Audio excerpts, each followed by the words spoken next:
Ingvar, flottur sigur hérna hjá okkur í kvöld. Hvað var það? Komdu með það. Varnarleikur.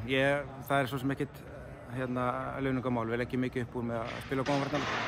Og við gerum það lengst af í kvöld. Lentum í smá hiksti þegar það fór í svæðisvörnina á móti okkur í seinni hálfleik. Það var svona miðjan þriðja leikluta. En komu nokkrar sóknir sem við slúttuðum illa. Svo fundum við lausnir á því og mér fannst við eiginlega ekkert horfa tilbaka eftir það. Við náðum upp góðri fórustu og tryggðum okkur þetta svona frekar þægilega.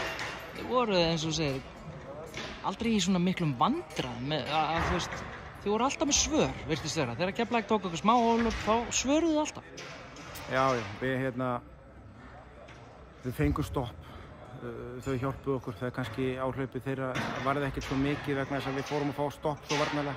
Við múruðum í götin þar. Og leið og það gerist, þá tökum við með okkur auki sjálfstraust í sóknina og fengum nokkrar góðar auðvitað körfur á móti í svæðinu og sem að svona, hjálpa okkur mikið. 2-0 yfir í einvínu, það oft svona svolítið þægileg staða. Hvernig sérðu næsta leik? Það aldrei neitt þægilegt á móti Keflavík. Það nú bara þannig.